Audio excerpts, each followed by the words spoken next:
Does God exist? And if he does, who is he, where is he? These questions have been into debate and discussion since a very long time, and many philosophers and thinkers, they have tried to answer this question.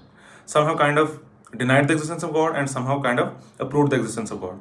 And among us, these philosophers and thinkers, one of the most renowned and intellectual arguments given for the existence of God was by a Muslim golden age philosopher named as Ibn Sina, or famously known as Avicenna. Ibn Sina begins by differentiating between two different things. One is contingent thing, or what he calls as the mumkin al-Wujūd, and other is the necessary being, or what he calls as the Wājib al-Wujūd. Contingent thing, or how the name says it as, the mumkin al-Wujūd, are the things that may exist and that may not exist. Their existence is not impossible, but their independent existence is impossible. We are dependent on something for our existence. We are being caused by something else. Our existence is not on our own. For example, the human beings, trees, animals, plants, the solar system, the stars, the planets, the whole physical universe, it's all contingent, it's all dependent, it's all being caused by something else. For example, we as human beings, we're dependent on the food, on the air, on the temperature, on the water. So it's because of the appropriate amount of air, appropriate amount of temperature and food and water that we can exist. Our existence is possible. Without these things, we cannot exist. In the same way, the air we intake, it's dependent on the trees. Those trees, they are dependent on the soil. The soil is dependent on the temperature. Temperature is dependent on the sun. So it can go on until infinity. So there is this chain of contingency. So we are all dependent, we are all being caused. Now, this chain of contingency, back in the time, it must have started from somewhere.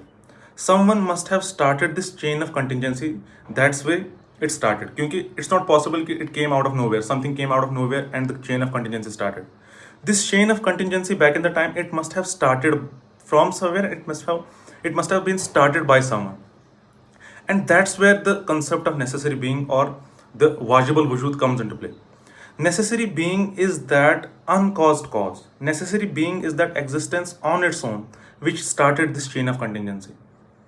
And that necessary being is what Ibn Sina calls as God. Now the question was, what if the whole of the contingent beings, what if the totality of contingent beings, or the whole of the universe itself is the God, is the necessary being, which is called as pantheism. Pantheism says that all is God, or the whole universe itself, that is what God is.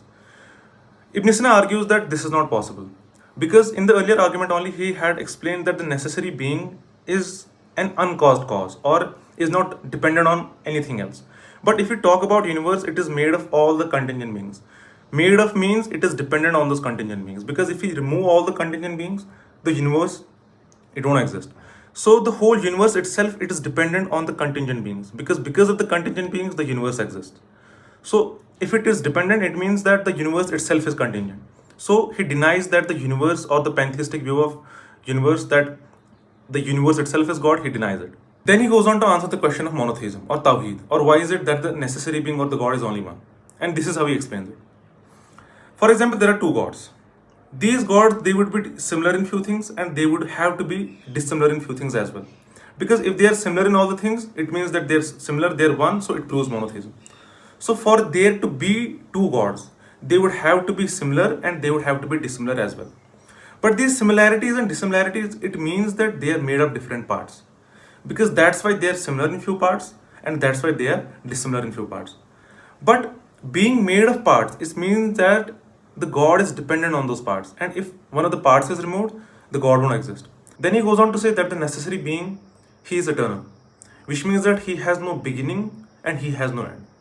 Because if something begins to exist, it means that it's being caused.